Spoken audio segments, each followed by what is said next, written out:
My name is Abigail Lawrence, and I'm 35 years old. I was born the eldest daughter of a wealthy family living in Boston's prestigious Beacon Hill neighborhood and graduated from Harvard Business School. I grew up in this historic district, lined with brick mansions overlooking the Charles River. However, I didn't follow the path my family expected of me. After graduation, while many of my classmates went on to work for investment banks and major consulting firms, I chose the path of charitable work. For 10 years, I've been involved in various community service activities, from running homeless shelters to supporting children's education.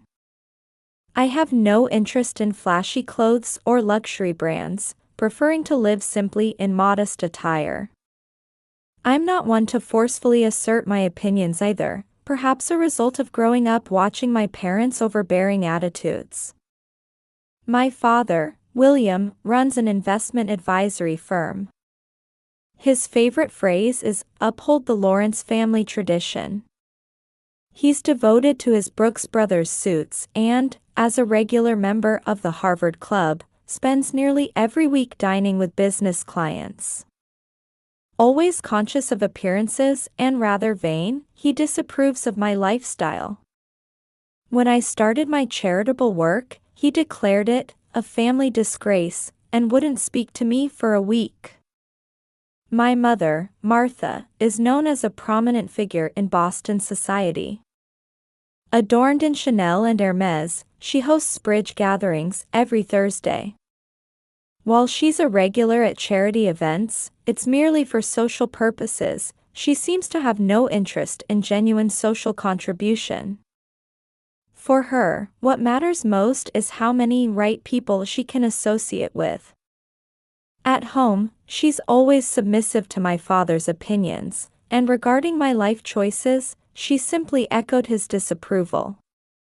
Then there's my sister Caroline, who at just 28 serves as a vice president at an investment bank. She's addicted to luxury brands and has over 100,000 social media followers. Her Instagram is filled daily with photos of the latest fashion and celebrity parties, earning her the nickname Boston's Flower.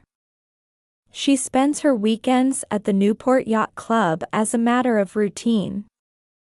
As my parents' shining star, she's become the family's pride. In stark contrast to me, she's always been the recipient of our parents' doting attention. 2 months ago, our family held an important meeting in the living room. In the reception room with heavy burgundy curtains drawn, in front of the antique fireplace, when I began to discuss expanding my charitable activities, my father dismissed it as another wasteful endeavor. My mother sighed, asking, "How long will you keep this up?" And my sister scoffed, saying, "You'll lose social media followers." The atmosphere in that moment felt frozen. They called my activities a family disgrace and stopped getting invited to society parties. However, at that time, I was actually harboring a secret. I had been in confidential talks with corporate executives, and my appointment as president had been internally decided. The 10 years of charitable work had actually been a carefully planned period to gain necessary experience as a business leader. The official announcement was scheduled for 1 week after my sister's wedding.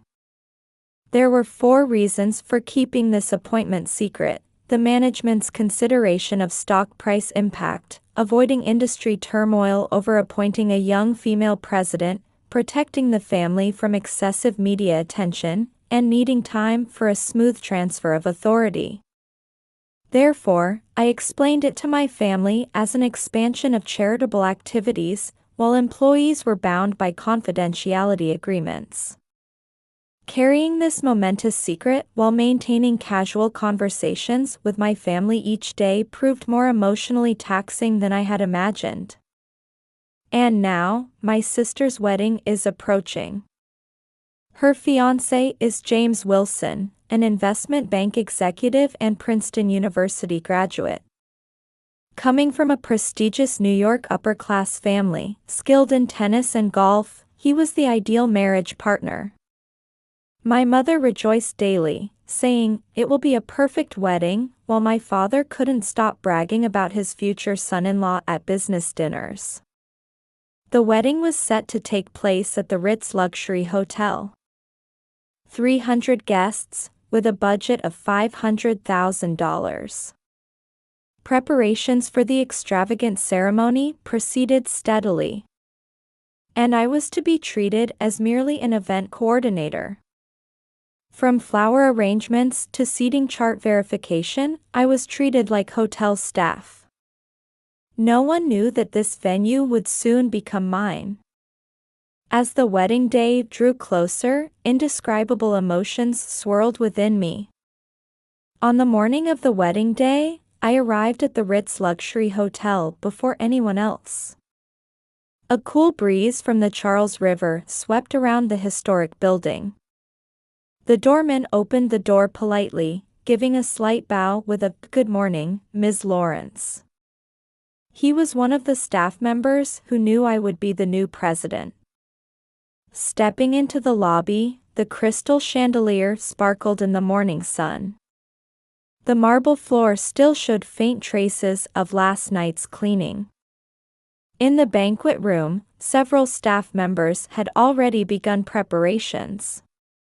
Upon seeing me, they momentarily froze, then quickly averted their eyes. All had signed confidentiality agreements and knew I would soon become the head of this establishment. Their complex emotions were visible in their expressions as they had to act as staff under my orders today while knowing this truth.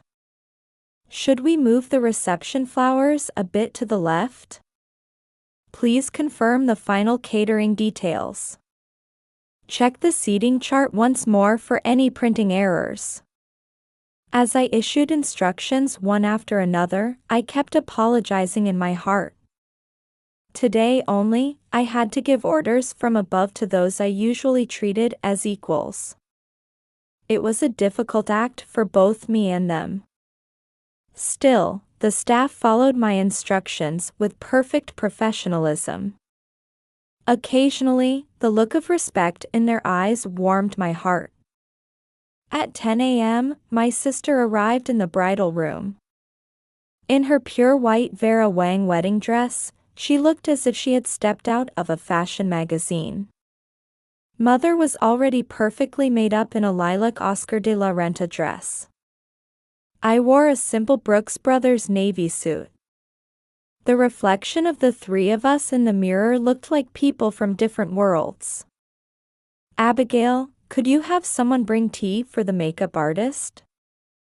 Mother's words made the makeup artist look apologetic. "And I don't like this bouquet arrangement. Could you have it all redone?" My sister gave me a condescending look through the mirror. At 11 a.m., guests began arriving steadily. Representatives of Boston's upper society appeared one after another at the hotel. Prominent politicians, corporate executives, and social elites. The lobby filled with displays of Chanel, Hermes, and Gucci. Numerous reporters also gathered, photographing the fashionable attendees.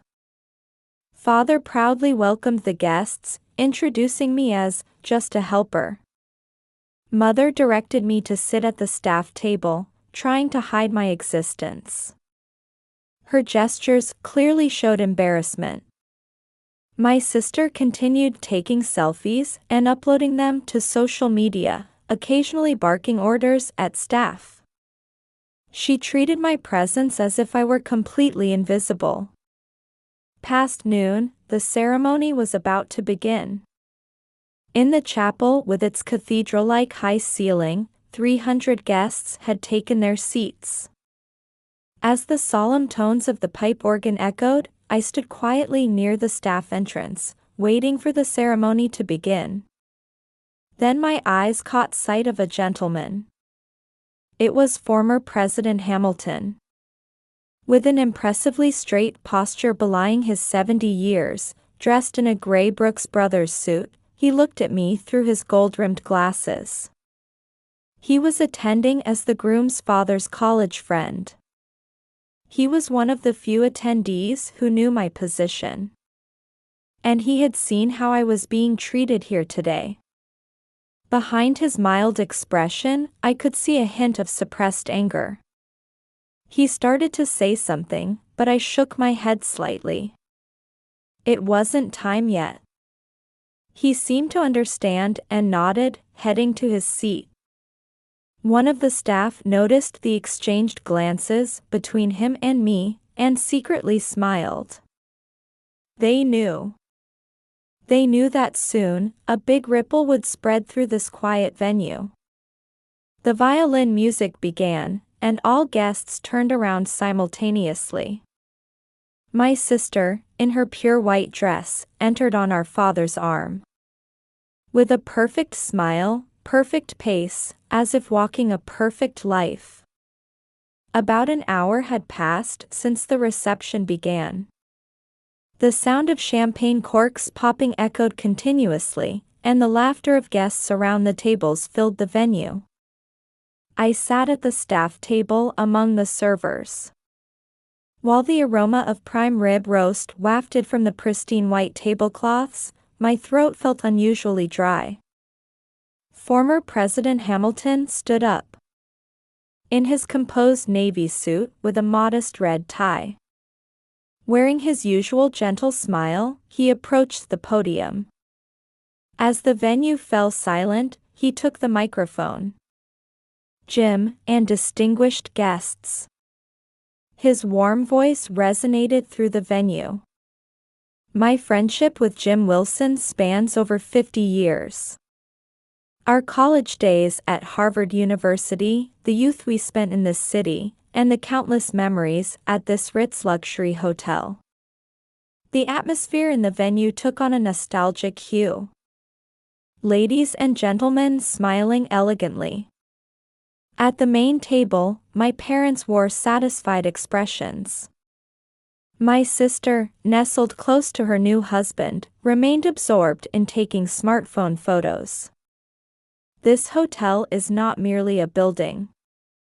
It's a silent witness that has walked alongside Boston's history, watching over important moments in people's lives. Hamilton's gaze briefly turned to me. The sound of servers holding their breath could be heard. Time flows on, and our industry is facing a major period of transformation. While preserving tradition, we must accept new values and achieve innovation. That's what's demanded in modern hotel management. For this purpose, we spent 2 years searching for the next generation leader. Someone with young sensibilities, care for employee happiness, and above all, a sincere spirit of social contribution. Father wore a puzzled expression as he reached for his whiskey glass. Mother fanned herself while exchanging glances with her society friends. My sister remained absorbed in finding the right angle for her photos. Actually, that person is among us here today. The atmosphere in the venue instantly froze. For the past 2 months, we've kept an important decision secret. To consider the impact on stock prices, show consideration for the industry, prepare for media responses, and above all, ensure time for a smooth transfer of authority. Hamilton's voice grew even stronger. Ms. Abigail Lawrence. Father's whiskey glass clinked. Mother's fan stopped. My sister's selfie smartphone fell onto the table. Please come forward. The servers gently pushed my back. With unsteady steps, I walked toward the podium. 300 pairs of eyes focused on me at once. She is the new president of Ritz Luxury Hotels. A sound of collective gasps spread like a wave through the venue. Her 10 years of charitable work was actually a grand study anticipating our industry's future. She has gained experience at all levels, from the front lines to top management, learning hospitality that touches people's hearts. She is truly the ideal successor. Father's face turned pale as he choked on his water. Mother desperately fanned herself as sweat began to ruin her makeup. My sister stared blankly at her dropped fork. The groom, James, watched me with a complex expression. Surprised voices rose one after another from among the society elite. Media representatives simultaneously took out their smartphones, beginning to record this historic moment. Hotel industry representatives excitedly began exchanging information. "Now, may we have a word from our new president?" Hamilton extended the microphone to me. At that moment, the servers began a small applause. Front desk staff, housekeepers, concierges, kitchen staff. Their eyes showed pride and joy. Taking a deep breath, I accepted the microphone. The soft light from the crystal chandelier enveloped me as 300 gazes concentrated on one point. The weight was beyond imagination. Under my deep blue Brooks Brothers suit, my heart was beating fiercely. Yet strangely, my hands weren't shaking. Standing straight, I slowly brought the microphone to my lips. The experience I had cultivated over these 10 years on the front lines supported me in this moment. The server's small applause felt like emotional support. "I apologize for keeping this secret until now." My voice echoed through the silent venue. However, to become worthy of this position, I spent 10 years learning in the field. The staff's eyes shone with pride. They knew that while I volunteered at homeless shelters, I simultaneously worked as a hotel cleaning staff. While supporting children's education, I learned guest service at the front desk. While appearing to be just a charity worker, I was actually diligently learning all aspects of management. Over these 10 years, I have listened to every guest's voice, understood every staff member's thoughts, and learned firsthand about balancing this hotel's tradition and innovation. The expressions of the attendees gradually changed. From initial surprise to interested gazes.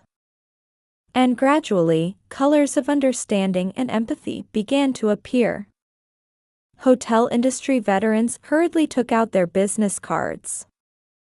"This is surprising, but it makes sense," rising from the ranks, eh? Quiet conversations began throughout the venue. Media representatives simultaneously took out smartphones and laptops, beginning to write breaking news. Camera flashes intermittently lit up. TV station staff began preparing for broadcasts. Young female president's shocking appointment, 10-year grand personnel development plan, the truth behind charitable activities. The sound of headlines being typed could be faintly heard. Among the social elite, calculations considering new power relationships had already begun. "We should have been nicer to her then, we should establish relationships early." Mother's bridge companions shifted uncomfortably in their seats. Meanwhile, the family's situation was devastating. Father, pale-faced, desperately loosened his tie. Large drops of sweat appeared on his forehead, his hands wouldn't stop shaking. His investment advisor's instincts probably made him understand the gravity of this situation. The irony of a man who had called his daughter a family disgrace actually having scorned an industry innovator. That reality seemed to be crushing his heart. Mother appeared to be crushed under the gazes of her society friends. With each sigh, her supposedly perfect makeup crumbled further. Her figure wrapped in Chanel seemed somewhat ridiculous. The consequences of mocking my lifestyle at weekly bridge gatherings were now tormenting her. And my sister. Perhaps she showed the most dramatic change. Her crying figure seemed like a parody of a scene from Breakfast at Tiffany's. Her perfectly applied makeup was smearing, her luxury brand wedding dress becoming wrinkled. She desperately operated her smartphone, checking her social media posts. She could probably see her followers rapidly decreasing.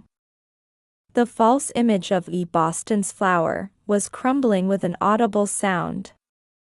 The groom, James, watched the situation with a complex expression. As an investment bank executive, he must understand the business implications of this development. The sudden rise of his wife's sister as an industry leader. Something seemed to be greatly rewritten in his heart. This place has many excellent staff members. I continued my speech. They passionately provide the best service to our guests every day. My role is to make that passion shine even brighter. And to create a new era hotel where tradition and innovation harmonize. At that moment, all staff members stood up and gave a big applause. Doormen, bellboys, front desk staff, housekeeping, restaurant staff. Their eyes held the light of pride and hope. That applause gradually spread to the attendees. Hotel industry veterans, media representatives, and society elites. The circle of applause spread throughout the venue. The only ones not applauding were the family at the main table. Around them alone, time seemed to have stopped. Former President Hamilton approached and quietly whispered to father and mother. "Your daughter will become an excellent manager. Isn't it time to feel true pride?" These words would mark the beginning of a new family story. Yet how it would unfold was still unknown to everyone. At this moment, only the truth had been revealed, and ripples were spreading. And those ripples would surely change everyone's lives. 1 month later. Early summer sunlight poured through the glass windows of the Ritz Luxury Hotel. My presidential inauguration ceremony was about to take place in the same banquet room as the wedding. This time, over 400 attendees had gathered. Hotel industry leaders, economic media reporters, and notable figures from various fields. The events from the wedding a month ago had become industry legend, and several economic magazines had already run feature articles. While headlines varied, they unanimously welcomed my appointment. The stock price had risen over 20% after the announcement. Reservation rates had reached an all-time high, with particularly strong support from younger generations. Employee expressions had also brightened. Beyond improvements in salary and benefits, having a manager who sincerely listened to their voices had brought significant changes. President Lawrence, here's the proposal for the new sustainability project. There's a staff suggestion regarding the self-reliance support program for the homeless. We've compiled a revision proposal for the employee childcare support system. I carefully reviewed each report that arrived. Former colleagues I had worked with as cleaning staff, coworkers I had learned guest service with at the front desk. Each of their thoughtful proposals would help create the hotel's future. Meanwhile, my family's situation had changed dramatically. Father's investment advisory firm had fallen into serious management crisis. Many major clients had terminated their contracts, citing his lack of foresight. Ironically, his past comments calling me a family disgrace had damaged his own social credibility. My usually forceful father suddenly looked aged. One day, Father visited my office. I was wrong, he confessed in a trembling voice. Seeing my father's vulnerability for the first time stirred complex emotions in my chest. Mother had effectively been exiled from society. She was expelled from the weekly bridge club, and party invitations from former friends had ceased. Even wrapped in Chanel and Hermes, her appearance seemed somehow empty. Everything is my responsibility. Mother apologized to me with her makeup-stained face. I never once tried to understand your feelings. Her smeared eyeliner told the story of her regret. And my sister. She indeed showed the most dramatic change. Her bank promotion was revoked, and her social media followers decreased by more than 80% in 1 month.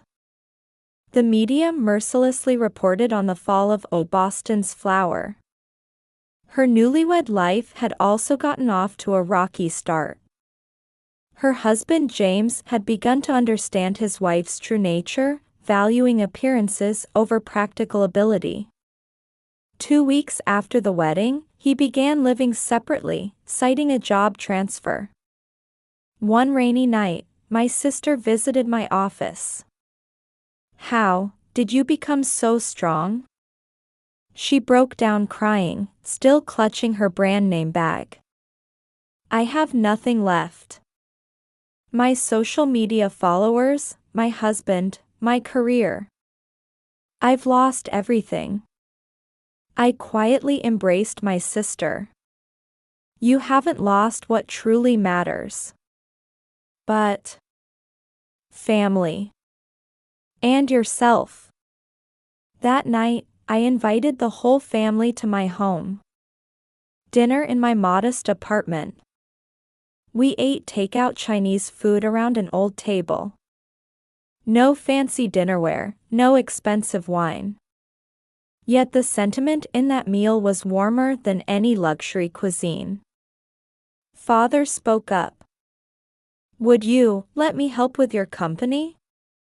If there's anything I can do too. Mother said in a small voice. I want to start from scratch. My sister whispered.